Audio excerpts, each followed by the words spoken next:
বাংলাদেশে সংখ্যালঘু নির্যাতন হচ্ছে। ভারতীয় মিডিয়া সবসময় এমন প্রোপাগান্ডা ছড়ালেও এবার ভারতের ব্যাপারেই উঠে এলো ভয়াবহ তথ্য।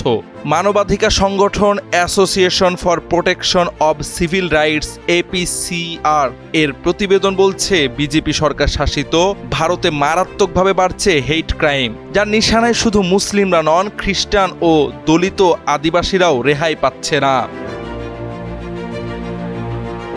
জাতিসংঘ বলছে, সামাজিক পরিচয়ের দরুন কোনো ব্যক্তি যখন আক্রান্ত হন, তার জীবন বিপন্ন ও সম্পত্তি ক্ষতিগ্রস্ত হয়, তখন তা হেট ক্রাইমের আওতায় পড়ে।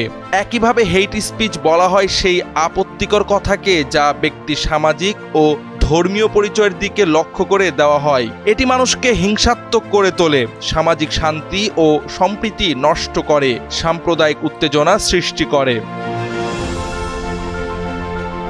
APCR এর প্রতিবেদন অনুযায়ী প্রধানমন্ত্রী নরেন্দ্র মোদীর তৃতীয় দফার শাসনের প্রথম বছরেই ভারতে 947টি হেইট ক্রাইমের মধ্যে 345টি ছিল হেইট স্পিচ এবং 602টি সরাসরি সহিংস হামলা, যেখানে হিন্দুত্ববাদীরা মুসলিম সহ সংখ্যালঘুদের উপর ভয়াবহ আক্রমণ চালিয়েছে।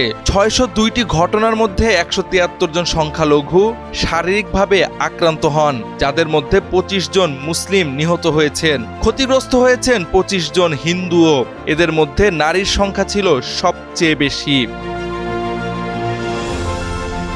ভারতে হেট ক্রাইম ক্রমাগত বাড়লেও তার রেকর্ড বা প্রতিরোধে নেই কোনো প্রাতিষ্ঠানিক উদ্যোগ। ধর্মীয় সংখ্যালঘুরা সবচেয়ে বেশি ক্ষতিগ্রস্ত হলেও তাদের সুরক্ষায় কোনো পৃথক আইন তৈরি হয়নি। প্রতিবেদনে আরও বলা হয়েছে, গত এক বছরে 345টি হেট স্পিচের মধ্যে 178টি দিয়েছেন বিজেপি সংশ্লিষ্টরা। এমনকি প্রধানমন্ত্রী, মুখ্যমন্ত্রী সহ বিজেপি জ্যেষ্ঠ নেতারা নিজেরাই দিচ্ছেন হেট স্পিচ। অনেক ক্ষেত্রে অপরাধীদের প্রকাশ্যে মদদ দিচ্ছেন। শুধু APCR এর প্রতিবেদনই নয়, আন্তর্জাতিক মানবাধিকার সংস্থা হিউম্যান রাইটস ওয়াচের 2024 সালের এক প্রতিবেদনেও বলা হয়েছিল একই কথা।